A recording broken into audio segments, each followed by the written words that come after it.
Good morning, everyone. Dr. Vicky here, speaking to you from the Seeds of Transformation Healing Center. It is Tuesday, August 21st, and the moon is in Scorpio all day. Is it the 22nd? Hold on. I'll have to look. Charlie, what day is it? Oh, sorry guys, it's the 22nd. But you know that. You know that. Oh boy, a day behind, a dollar short, I guess. So today we have the moon in Scorpio, and we have two major aspects happening today. We have a square between Venus and Jupiter. Anytime Jupiter is involved with any other planet, there's an expansion energy. Squares are crisis producing, but Venus and Jupiter generally are not a combination, even in square, that sort of brings real trouble. It's always possible if you try hard enough. Probably the biggest problem you get into is overextension, overspending, overexaggeration, thinking more of what you have, thinking you have more than what you actually have. Of course, Venus still retrograde. It doesn't change direction until the beginning of September. And we still have our tarp down for our apple gathering. I'm going to have to move that so it doesn't kill the grass underneath it. There's Gretchen's rose, still shining bright. Light glows, right? Just like she did. She's such a sweet girl. Anyway. And then we also have today Neptune making an opposition to Mars. This is sort of the curtain rises on energy. About a year ago, there was a conjunction of Mars and Neptune in Pisces. And now we get to the opposition, which gives us an idea of what was seated at that time. Now, it's interesting that this opposition happens this week. Oppositions of Mars and Neptune can be challenging because it doesn't ever seem like what you do works. And, that goes both ways. And I know that we do have all the bad boys, bad girls. What you're going to do, you're going to go to Fulton County and you're going to get fingerprinted.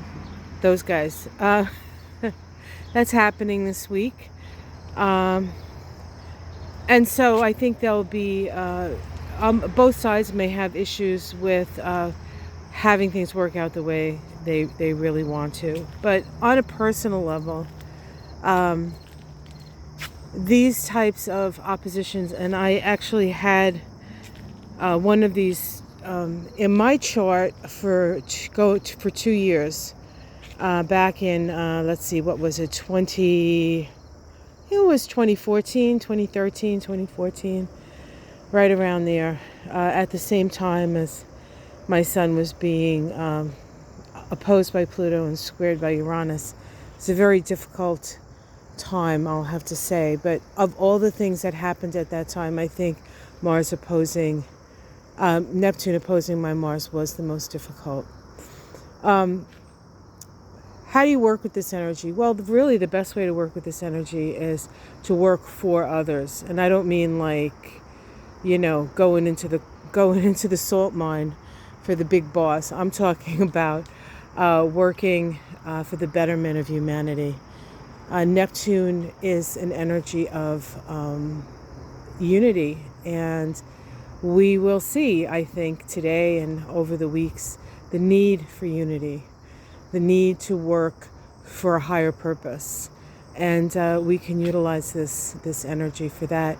Now remember, Mars is in Virgo, which is about fixing what's broken, and Neptune is about compassion. So while there may be sort of frustrations about not quite getting what you want done, there is a golden opportunity to be a beautiful human being. So we'll work towards that, eh? All right, so that's what's going on. That's the story, morning glories. So be careful on the roads anytime Mars and Neptune come together, especially in opposition, I think, or anytime really. The lines are blurred, and so people may not be noticing, what lane they're in, that you're right next to them when they decide to like pull into your lane. Not everybody has these newfangled cars that tell you somebody's about to crash into you. Some of us have old-fashioned cars that don't tell you that, and you got to keep your eyeballs peeled. So keep your eyeballs peeled, everyone. Be kind to one another. Be compassionate. Be careful.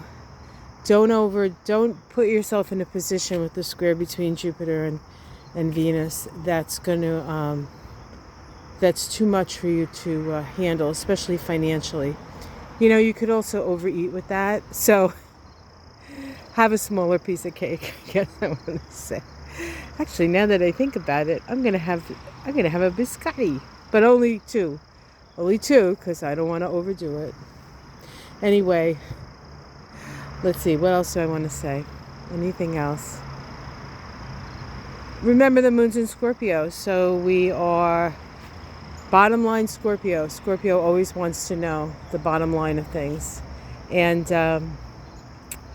be careful out there. There's a lot of mentally unstable people. Really, it's an unstable time, and sometimes it's the time to stand up and fly a freak flag and all that stuff.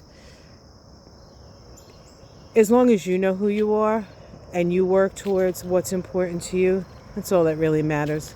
Nobody else really has to know, right? So be careful. All right. Take care, everyone. Much love. Namaste.